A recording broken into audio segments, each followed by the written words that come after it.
سن 28 ہجری کی بات ہے۔ سیدنا عثمان بن عفان رضی اللہ تعالی عنہ مسلمانوں کے امیر اور مسلمانوں کے خلیفہ تھے۔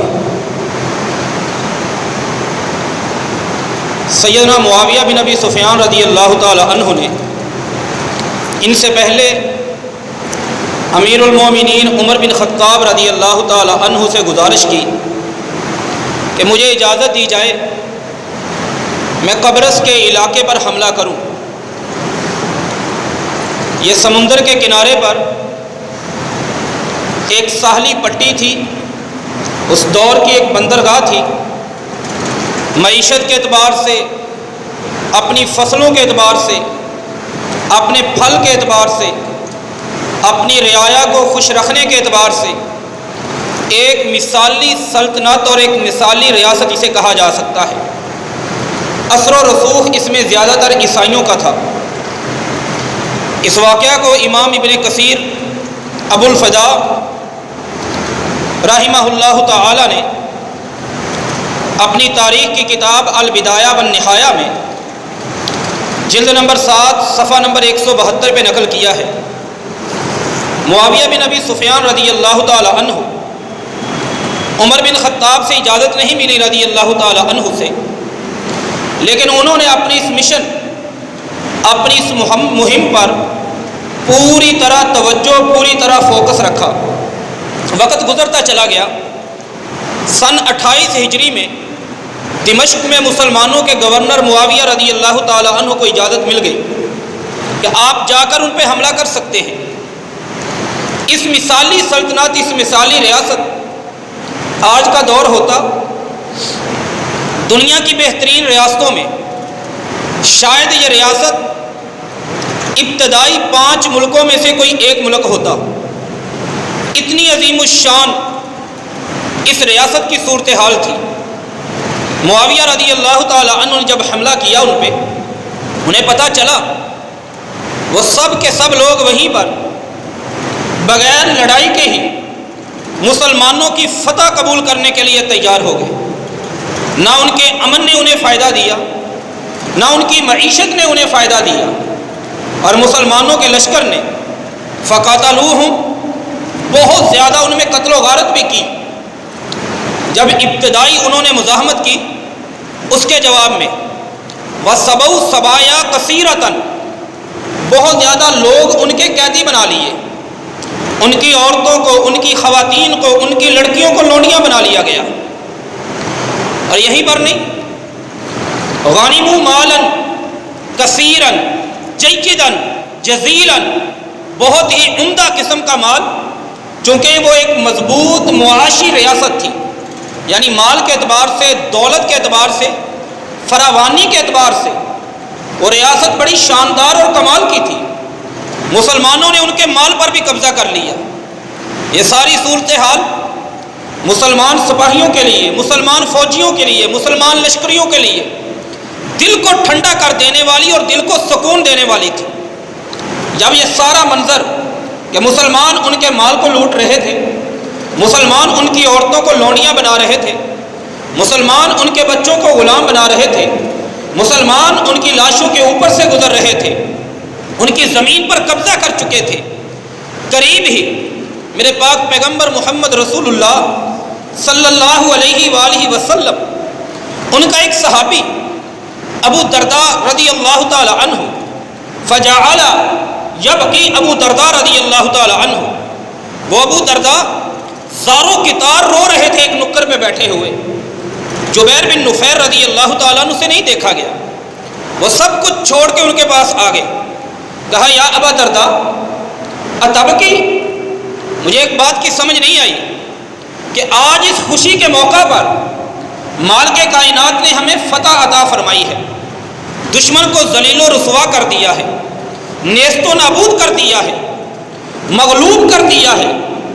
ہمیں رب نے جیت اور فتح عطا فرما دی ہے، آپ کو خوش ہونا چاہیے۔ اعزنا اللہ لنا فی ھذا الیوم، اس دن میں اللہ تعالیٰ نے ہمیں عزت عطا فرمائی ہے۔ وانت تبکی، اور آپ کی آنکھوں میں آنسو ہیں جبکہ چہرے پہ مسکراہٹ ہونی چاہیے۔ چہرے پہ خوشی ہونی چاہیے۔ ابو درداء رضی اللہ تعالی عنہ یہاں پہ ایک بہت پیارا جواب دیتے ہیں، کہا جبیر ویحک، یہ ڈانٹا ان کو بڑے پیار سے، بڑی محبت سے ان کو ڈانٹ دیا۔ فرمایا ان ھذہ کانت امۃ قاہرۃ،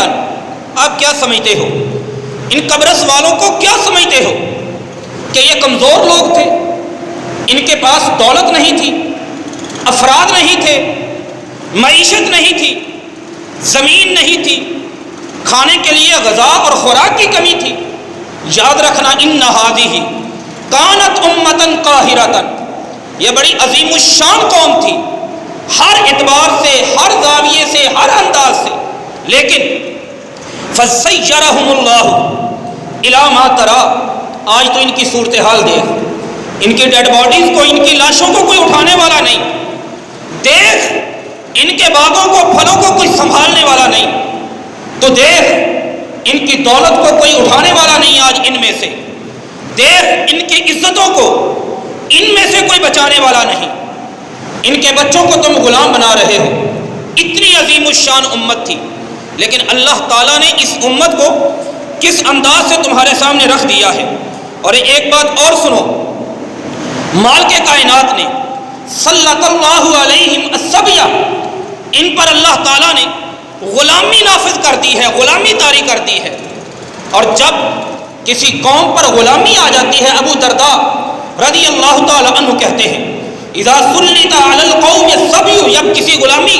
کسی قوم پر، کسی ملت پر، کسی ریاست پر، کسی ملک پر، کسی مملکت پر رب غلامی کو مسلط کر دیتا ہے، اس سے بڑی ذلت دنیا میں کوئی نہیں ہوتی۔ اور ایک بات اور بھی سنو، ابو درداء نے کہا رضی اللہ تعالی عنہ نے، ایک بات اور بھی سنو، وہ بات یہ ہے کہ یہ سب کچھ ان کو کیوں کرنا پڑا؟ ضیعوا امر اللہ، اس لیے کہ انہوں نے اللہ کے دین کی قدر نہیں کی، رب کے دین کو قبول نہیں کیا، رب کے دین کی قدر نہیں کی۔ میرا رونا، میرے آنسو، میرا دکھ، میرا درد، میری تڑپ، میری بے قراری، میری بے چینی، میری بے سکونی، میری بے اطمینانی، اس کی وجہ یہ ہے کہ کل کہیں یہی انداز مسلمانوں کے ساتھ نہ ہو جائے۔ جب کوئی قوم رب کے دین کی قدر نہیں کرتی تو یہ اللہ تعالیٰ کی نعمت ہوتی ہے۔ اللہ نے قرآن میں کہا ذَلِكَ بِأَنَّ اللَّهَ لَمْ يَكُن مُغَيِّرًا نِعْمَةً أَنْعَمَهَا عَلَىٰ قَوْمٍ حَتَّىٰ يُغَيِّرُوا مَا بِأَنفُسِهِمْ، رب جب کسی قوم کو نعمت دے دیتا ہے، وہ نعمت حکومت کی ہو، وہ قوم، وہ نعمت معیشت ہو، وہ نعمت دولت ہو، وہ نعمت آزادی ہو، وہ نعمت ریاست ہو، وہ نعمت ملک ہو، وہ نعمت کسی طرح کی بھی ہو، رب بلا وجہ اس قوم سے کبھی نعمت واپس نہیں لیتے۔ حتیٰ یغیروا ما بانفسہم، جب تک کوئی قوم اپنے اعمال ایسے نہ کر لے کہ ان کے اعمال انہیں نعمتوں سے محروم کر دے۔ یہ امام ابن کثیر نے البدایہ والنہایہ جلد نمبر 7 صفحہ نمبر 172 پہ نقل کیا ہے۔ بظاہر یہ ایک واقعہ ہے، لیکن میرے نبی کی یونیورسٹی میں پڑھنے والے، میرے نبی کے سکول میں پڑھنے والے، میرے نبی جیسے معلم محمد رسول اللہ صلی اللہ علیہ وسلم کے ایک شاگرد کا تجزیہ ہے، آج کے کسی کالم لکھنے والے کا نہیں، آج کے کسی تجزیہ نگار انالسٹ کا یہ تجزیہ نہیں ہے۔ یہ مدینہ میں رہنے والے، مسجد نبوی میں پڑھنے والے، نبی کے صحابی، نبی کے شاگرد، نبی کے امتی، نبی کے مقتدی، نبی سے دین سیکھنے والے کا تجزیہ ہے۔ یہ پوری دنیا کے لیے، ہم حالات کو سمجھنے کے لیے اس واقعہ کو اپنے سامنے رکھ سکتے ہیں۔ نعمتوں کی قدر جو قوم نہیں کرتی، اللہ تعالیٰ کی دین کی قدر نہیں کرتی،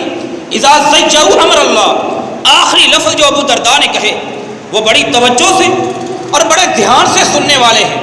اپنی اصلاح کے لیے، اپنے معاشرے کی اصلاح کے لیے، آج کے مسلمان کے لیے، وہ مسلمان پاکستان کا ہو، افغانستان کا ہو، کشمیر عراق کا ہو، شام بوسنیا کا ہو، چیچنیا ازبکستان کا ہو، تاجکستان قازقستان کا ہو، وہ برما کا ہو، وہ عراق کا ہو، وہ فلسطین کا ہو، کسی بھی جگہ کا مسلمان ہو، فرمایا ما احون العباد علی اللہ اذا ترکوا امر اللہ، رب بندوں کو اس سے زیادہ اتنا ذلیل کرتا ہے جب بندے رب کے معاملے کو، رب کے حکم کو، رب کے دین کو چھوڑ دیتے ہیں۔ تعجب کے ساتھ کہا اس سے زیادہ